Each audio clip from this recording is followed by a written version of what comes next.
Welcome to the Self Storage University podcast, where you will learn the correct way to identify, evaluate, negotiate, perform due diligence on, renegotiate, finance, turn around, and operate self-storage facilities.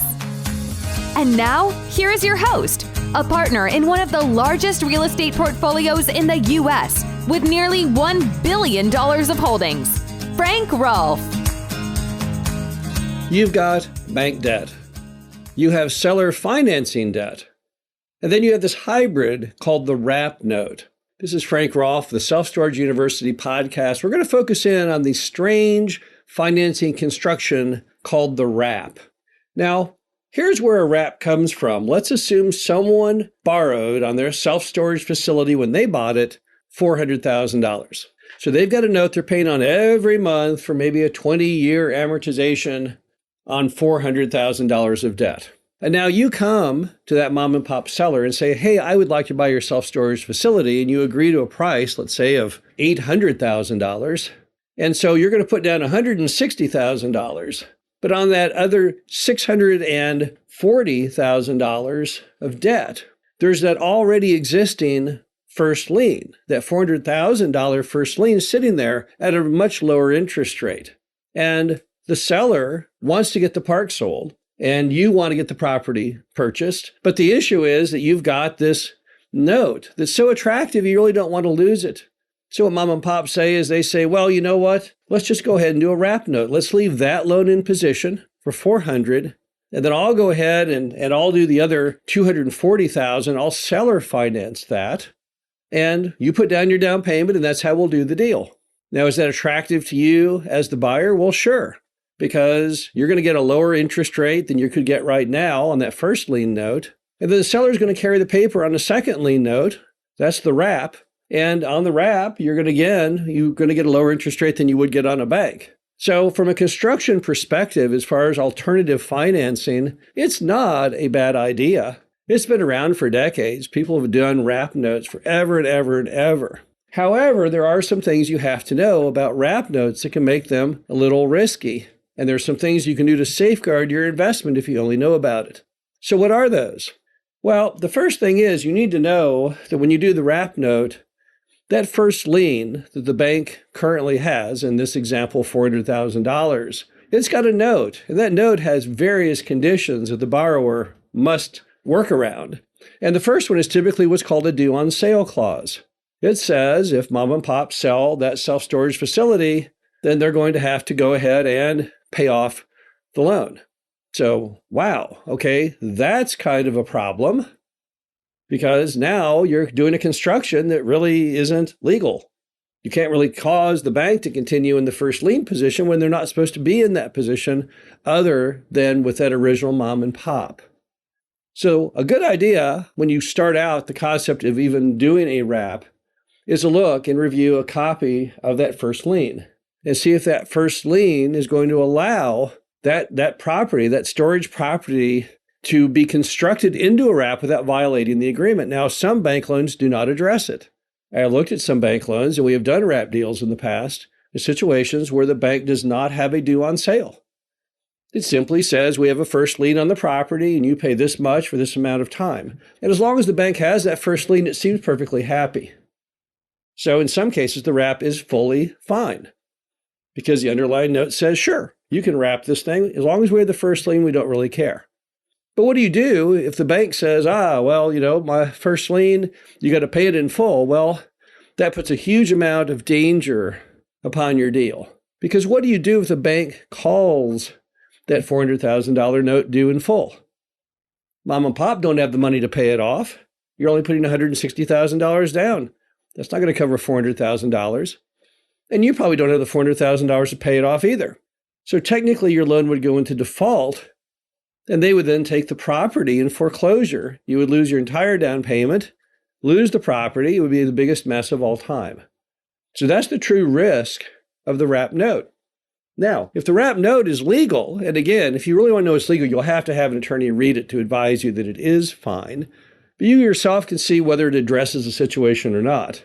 And if it doesn't address it and the attorney says it's legal, then there really isn't a problem with the wrap note construction.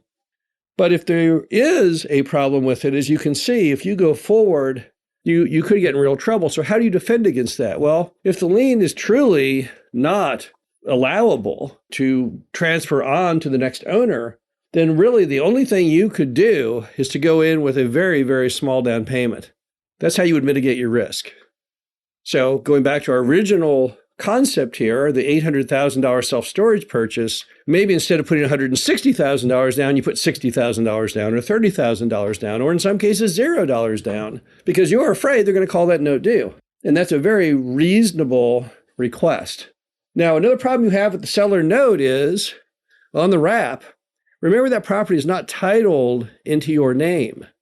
So think about that for a minute. You put down $160,000, but who is actually the title holder? Well, it's still mom and pop, right? Because the first lien is with mom and pop in that property. If you go ahead and go to a closing, it's probably pretty sure that that bank isn't going to go forward with this concept. So that's another danger you've got with the wrap note. Again, the only way you can defend yourself in that case is with a lower amount of down payment, because it's the same movie all over again. What happens if mom and pop dies? What if mom and pop go crazy? What if mom and pop claim you lied to them and they won't transfer the property over? Then what in the heck do you do? You're pretty much stuck. Not much else you can do. Now, another option you can do when someone's got an existing first lien, you want to be constructive and alternative in your investing concept, would be to do a master lease with option.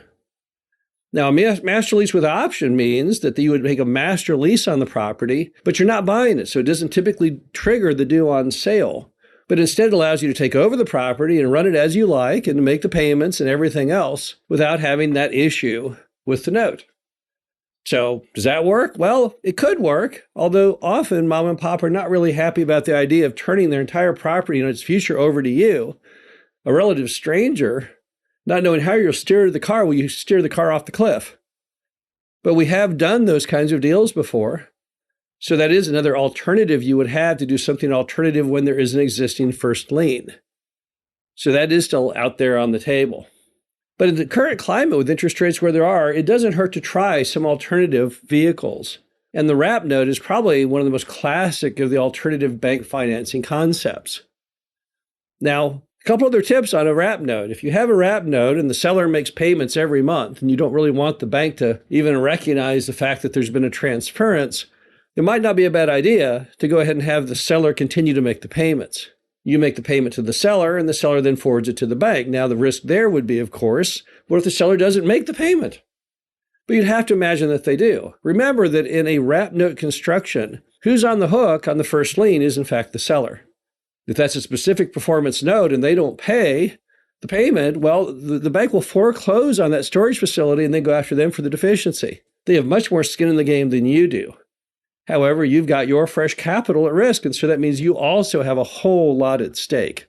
The bottom line to it is that wrap notes, if properly structured through an attorney, can be a fine form of alternative financing during this high rate, interest rate environment.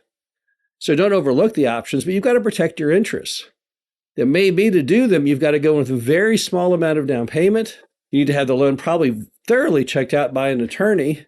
And you need to really just generally understand what you're doing. You need to have a plan B and a plan C if anything should happen. One final note, don't forget, when we talk about things such as the bank note not legally allowing transference to a new buyer, remember you didn't sign that note. So most of the problems from a legal perspective, and you should check this out with your attorney, fall upon the true borrower who signed the note. You don't really have any obligation to the bank. You never met with the bank. You never signed the deal to begin with. You certainly didn't sign the note. But the problem you have is sometimes that self-storage seller is so eager to sell that they're willing to bend the rules of what they signed. And that's why it's always important for you to check it out and not look to them as being the referee. This is Frank Roth, the Self-Storage University podcast. Hope you enjoyed this. Talk to you again soon. Thank you for listening to the Self-Storage University podcast. Be sure to visit us at ssupodcast.com, where you can learn the correct way to identify, evaluate, negotiate, perform due diligence on, renegotiate, finance, turnaround, and operate self-storage facilities.